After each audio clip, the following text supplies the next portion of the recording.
The story is that there's a number of nuns that have had a bit of an incident at their convent, and they have to raise money for something, so they put on this little show, sort of at the last minute. They've got some dance numbers and some jokes and some other fun things. And basically that's what it's all about. And then there's sort of a little treat at the end, a little surprise. And each one of the characters, each one of the nuns has real personalities, right? So we hope you'll understand if we're not absolutely grand, but we will do our best. The most personality is the Reverend Mother. Reverend Mother's right-hand woman, or so to speak. She's sort of the novice and head of the novices, right? So she's second fiddle. She wants to be first fiddle. So you can see a little bit of, she's a bit jealous, right? It comes across every once in a while. And then we have a very young novice, that's Sister Leo, and she's a dancer. I don't want to say any more because that's going to give away the fun. Then we have poor Amnesia, Sister Amnesia. She was hit by something on the head and doesn't know who she is. Ended up with these nuns, and she doesn't know who she is, so she's pretty funny.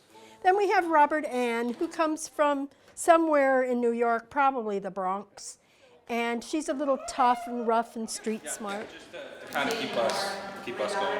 Of the group of nuns in this show, I'm the loose cannon, so I cause a lot of havoc during the show. I cause a lot of practical jokes, and I basically disrupt the entire ceremony of the evening. So it's a lot of fun. Fortunately for myself, this is actually my second time playing Sister Robert Ann. I did it once back in 2013, playing the exact same character for a different company. That was Port Mansion Theaters. Unfortunately, they're no longer around. But trying to prepare for the character, basically it was trying to understand the motivation behind it, and basically trying to get a really authentic feel, a really authentic as far as description of what I was trying to figure out. Oh, she is a riot.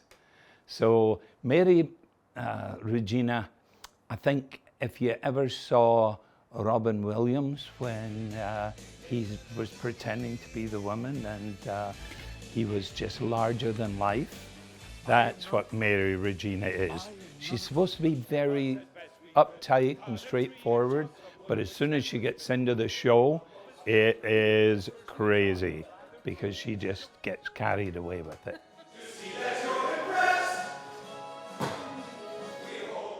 Fundraising event is going to be a total of 8 shows, all performed fully not for profit. It's profit for Garden City Productions. None of us are being paid. This is all out of the goodness of our hearts. Every single person involved here is a volunteer and truly cares about this company. And the biggest thing we wanted to achieve was to show that, one, this space could be profitable, and that the caring and loving aspect of theater is still well and alive.